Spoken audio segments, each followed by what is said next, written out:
ಯಾಕೆ ಈಗ already ಬೆಳಗಾಂನಲ್ಲಿ ACC ಸೆಷನ್ನಲ್ಲಿ ತೀರ್ಮಾನದಂತೆ ಎಲ್ಲ ಕಡೆ ಅಧ್ಯಕ್ಷರಾಗಿರ್ತಕ್ಕಂಥವ್ರಿಗೆ ಶಕ್ತಿ ಕೊಡಬೇಕು, ಇಂಡಿಪೆಂಡೆಂಟ್ ಆಗಿರಬೇಕು. ಅದು ಉದಾಹರಣೆಗೆ ನಿಮ್ಗೆ ಹೇಳ್ಬೇಕಂದ್ರೆ ಈಗ ನಮ್ಮಲ್ಲಿ ಆಪರೇಷನ್ ಕಮಲ್ 13 ಮಂದಿ MLAಗಳು ಹೋದ್ರು ಕರ್ನಾಟಕದಲ್ಲಿ. ಅವ್ರ ಜೊತೆಲಿ ಎಂಟೈರ್ ಬ್ಲಾಕ್ ಕಾಂಗ್ರೆಸ್ ಕಮಿಟಿಗಳೆಲ್ಲ ಆಗಬಾರ್ದು ಅಂತೇಳಿ ರಾಹುಲ್ ಗಾಂಧಿಯವರ ಒಂದು ಪ್ರಯತ್ನದಿಂದ ಬೆಳಗಾಂ ಸೆಷನ್ನಲ್ಲಿ ತೀರ್ಮಾನ ತಗೊಂಡು ಥ್ರೂಔಟ್ ಕಂಟ್ರಿ ಈ ರೀತಿಯಾದಂಥ ಸೀನಿಯರ್ಸ್ನೆಲ್ಲ ಕಳಿಸಿ ಅಲ್ಲಿ ಲೋಕಲ್ ಎಲ್ಲ ಅಭಿಪ್ರಾಯ ನಮ್ಮ ಲೀಡರ್ಸ್ನೆಲ್ಲ ನಾವು ಯಾರು ಮಾತಾಡೇಬಾರ್ದು. ನಾನು KPCC ಆಫೀಸರ್ ಅಂತ ಬಂದು ಸುಮ್ಮನೆ ಕೂತಿದ್ದೆ ಅಷ್ಟೇ. ಯಾರು ಜಿಲ್ಲಾಧ್ಯಕ್ಷರಾಗಲಿ, ನಾವಾಗಲಿ, ಮಂತ್ರಿ ಆಗಲಿ, MLA ಯಾರ್ದು ಸಜೆಷನ್ ತಗೊಳ್ಳೋದಿಲ್ಲ. ಸಾಮಾನ್ಯ ಜನರಲ್ಲ, ಅದು ಬೂತ್ ಲೆವೆಲ್ ಇರ್ಬೋದು, BLS ಇರ್ಬೋದು, ತಾಲೂಕು ಮಟ್ಟದ ಇರ್ಬೋದು, ನಮ್ಮ ಎಲ್ಲ ಡಿಪಾರ್ಟ್ಮೆಂಟ್ ಎಲ್ಲ ಅಭಿಪ್ರಾಯ ತಗೊಂಡು ಅವ್ರಿಗೆ ಏನು ಅಭಿಪ್ರಾಯ ಸಿಗುತ್ತೋ 1, 2, 3, 4, 5 ಮಂದಿನ ರಿಕಮೆಂಡ್ ಮಾಡ್ಲಿಕ್ಕೆ ಮಾತ್ರ ಬಂದಿರ. ಅವ್ರಿಗೆ ಉಳಿದಿದ್ದ ರಾಜಕೀಯ ಕರ್ನಾಟಕ ರಾಜಕೀಯ ಬಗ್ಗೆ ಆಗಲಿ, ಕಲ್ಯಾಣ ಕರ್ನಾಟಕದ ಬಗ್ಗೆ ಆಗಲಿ ಅವ್ರಿಗೆ ಸಮಾಚಾರ ಇಲ್ಲ. ನೇರವಾಗಿ ಬಂದರು.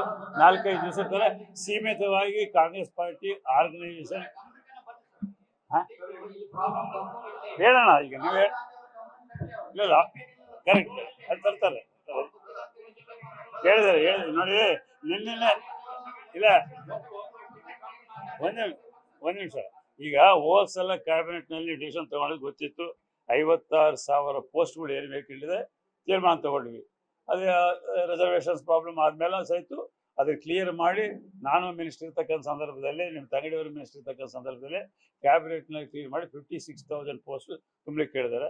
ಅದನ್ನ ಆ್ಯಡ್ ಮಾಡಿ ನಿನ್ನೆ ಮುಖ್ಯಮಂತ್ರಿಗಳು ಚೀಫ್ ಸೆಕ್ರೆಟರಿ ಮೀಟಿಂಗ್ ಮಾಡಿ 70,000 post immediately within time qualitative ಆಗಿ ಯಾವುದೇ ತಪ್ಪಾದರೆ ಆಫೀಸರ್ಸ್ ಅದಕ್ಕೆ ಜವಾಬ್ದಾರಿ ಅಂತೇಳಿ 70,000 ಪೋಸ್ಟ್ಗಳು ತುಂಬಲಿಕ್ಕೆ ಅಂತ ಏರ್ಪಾಡು ಮಾಡಿದ್ದಾರೆ. ತಾವು ಹೇಳಿದಾಗ ಈಗ already KKRDB chairman Ajay Singh ಅವರು ಒಂದು ಸ್ಟೇಟ್ಮೆಂಟ್ ಕೊಟ್ಟರು. ಎಲ್ಲೆಲ್ಲಿ ಶಿಕ್ಷಣಕ್ಕೆ ತೊಂದರೆ ಆಗ್ತಾ ಇದ್ದೋ KKRDB ದುಡ್ಡು ಕೊಟ್ಟು ಸಹಿತ ನಾವು ಇಮಿಡಿಯೇಟ್ಲಿ ಎಲ್ಲ ಕಡೆ ಸೀಸನ್ ಪ್ರಾರಂಭ ಆಗಿದೆ. ಹಾಗಾಗಿ ಎಲ್ಲ ಕಡೆ ಆ ಗೆಸ್ಟ್ ಟೀಚರ್ಸು ಮತ್ತೊಂದು ಸೀನಿಯಾರಿಟಿ ಪ್ರಕಾರ ಏನು ಗೌರ್ಮೆಂಟ್ ಎಜುಕೇಷನ್ ಡಿಪಾರ್ಟ್ಮೆಂಟ್ ಗೈಡ್ಲೈನ್ಸ್ ಇದೆ ಅದರ ಪ್ರಕಾರ ರಿಕ್ರೂಟ್ ಮಾಡಲಿಕ್ಕೆ ಈಗಾಗಲೇ ಹೇಳಿದ್ದಾರೆ. ನಾವು ಹೇಳ್ತಕ್ಕಂಥ ವಿಷಯಗಳು ಭಾಳ ಅವಶ್ಯ ಇದೆ. ಅದ್ರ ಬಗ್ಗೆ ಎಲ್ಲರೂ ಈಗಾಗಲೇ ಅದ್ರ ಬಗ್ಗೆ ಸರ್ಕಾರದ ಮೇಲೆ, ರಾಜ್ಯ ಸರ್ಕಾರದ ಮೇಲೆ, ಕಲ್ಯಾಣ ಕರ್ನಾಟಕದ ಬಗ್ಗೆ ಒತ್ತಡ ಮಾಡ್ತಾ ಇದ್ವಿ. ನಮ್ಗೆ ಗೊತ್ತಿದ್ದಂಗೆ ಲಾಸ್ಟ್ 3 ಇಯರ್ಸಲ್ಲಿ ಗೌರ್ಮೆಂಟ್ ಬಂದ ಮೇಲೆ ಎಜುಕೇಷನ್ ಹೆಲ್ತ್ಗೆ ಹೈಯೆಸ್ಟ್ ನಾವು KKRDB ಸಹಿತ ಪಾರ್ಟಿಸಿಪೇಷನ್ ಮಾಡ್ತಾ ಇದ್ವಿ. ಮತ್ತು ಹೇಳಿದಂಗೆ ಆ ವಿಷಯಗಳಲ್ಲಿ ಗೌರ್ಮೆಂಟ್ ಲೆವೆಲ್ಗೆ ಸೇಮ್ 99% ಮಂಡೇ ಈವ್ನಿಂಗ್ ಆಗ್ತದೆ.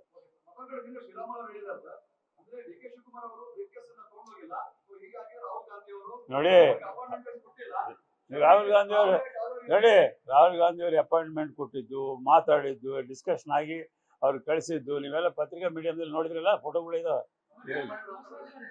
ನೋಡಿ ಅದು ಆ ಸಂಸ್ಕೃತಿ BJP ಅವ್ರದ್ದು ಸುಟ್ಕೇಸ್ ಸಂಸ್ಕೃತಿ, ಕಾಂಗ್ರೆಸ್ ನೋಡೋದಲ್ಲ. ಯಾಕಂದ್ರೆ ದೇಶದಲ್ಲಿ 140 ವರ್ಷ ಇತಿಹಾಸ ಇರ್ತಕ್ಕಂಥ ಕಾಂಗ್ರೆಸ್ ಪಾರ್ಟಿ 60 ವರ್ಷ ಕೇಂದ್ರದಲ್ಲಿ, ರಾಜ್ಯದಲ್ಲಿ ಅಧಿಕಾರ ಮಾಡಿರ್ತಕ್ಕಂಥ ಎಂದು ಸೂಟ್ಕೇಸ್ ಮಾಡಿಲ್ಲ. ಬಲವಂತದ್ದು ಅತಿವಂತ ಶ್ರೀಮಂತರದು ಅದಾನಿ ಅಂತ ಇಟ್ಕೊಂಡಿರ್ತಕ್ಕಂಥದ್ದು ಸಾವಿರಾರು ಕೋಟಿ ಮಾಡಿ ಆ ಗರೀಬ್ ಇರ್ತಕ್ಕಂಥ ಅದಾನಿಯನ್ನು ಇವತ್ತು ಇಡೀ ಪ್ರಪಂಚದಲ್ಲೇ ನಂಬರ್ 1 ಮಾಡಿದ್ದಾರೆ. ಯಾರು?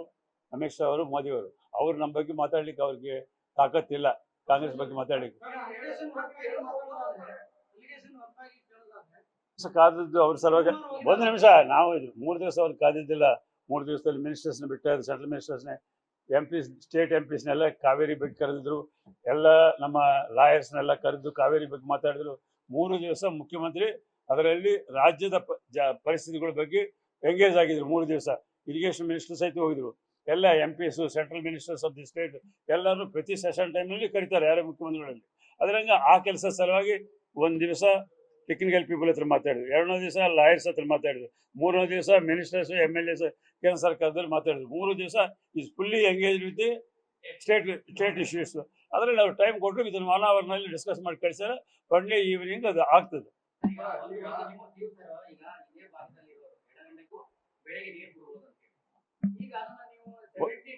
ಒಂದು ನಿಮಿಷ ನಿಮಗೂ ಗೊತ್ತಿದೆ. ನಾನು ಲೀಡರ್ ಆಗಿದ್ದೆ, ರಾಜಕೀಯಕ್ಕೆ ಬಂದಿದ್ದೆ ಲೆಫ್ಟ್ ಬ್ಯಾಂಕಲ್ಲಿ 1969 ಆವಾಗ ದೇವರಾಜ ಗೊತ್ತಿದ್ದಾಗ 36 ಸಾಲ ಹೊಡಿತು ಒಂದೇ ವರ್ಷದಲ್ಲಿ. ಆ ಟೈಮ್ನಲ್ಲಿ ನಾನು ಕೆನಾಲ್ ಮೇಲೆ ತಿರುಗಾಡಿ ಈಗಲೂ ತಿರುಗಾಡ್ತೀನಿ. ಅದೇಂದೂ ಇಲ್ಲ. ನಮಗೆ ಮಿನಿಮಮ್ ಒಂದು ಕ್ರಾಪ್ 3 ಸ್ಟೇಟು 3 ಜಿಲ್ಲೆಗೆ ಸಂಬಂಧಪಟ್ಟಿರ್ತಕ್ಕಂಥದ್ದು. ಇದು ಬರಬೇಕು 80 TMC ಇದ್ದರೆ ಮಾತ್ರ ನಮಗೂ ಒಂದು ಕ್ರಾಪ್ಗೆ ಎಲ್ಲ ಕಡೆ ಕೊಡ್ಲಿಕ್ಕೆ ಸಾಧ್ಯ ಆಗ್ತದೆ. ಕನಿಷ್ಠ ನಮಗೆ 36 TMC ನಮಗೆ ಕುಡಿಯೋ ನೀರಿಗೆ ಬೇಕು 3 ರಾಜ್ಯಗಳಿಗೆ, ನಮ್ಮ ರಾಜ್ಯಕ್ಕೆ. ಸೊ ಈ ಪರಿಸ್ಥಿತಿ ಇದೆ. ಹಾಗಾಗಿ ಅದು ನೀರು ಬರ್ತಾ ಇರ್ಬೋದು ಒಳ್ಳೆ ರೀತಿಯಿಂದ. ನೆಕ್ಸ್ಟ್ ಈಗ 2-3 ದಿವಸದಿಂದ ನೆಕ್ಸ್ಟ್ ಮಂತೂ ಬರೋ ಅವಕಾಶ ಇದೆ. ಅಲ್ಲ ಅವರು ಎಲ್ಲಿ ಕೊಟ್ಟರು ಎಲ್ಲಿ ಕೊಟ್ಟರು ಸೋಮನೆ ನೋಡ್ರಿ ಹೇಳಕ್ ಹೋಗ್ಬಿಟ್ಟು ನನ್ನ ಹತ್ರ ಎಲ್ಲ ಫಿಗರ್ಸ್ ನಿಮ್ ಬೇಕಾದ್ರೆ ಫುಲ್ ಡಿಟೇಲ್ ನಿಮ್ನೆಲ್ಲ ಕುದಿಸ್ಕೊಂಡು ಒಂದ್ ನಿಮಿಷ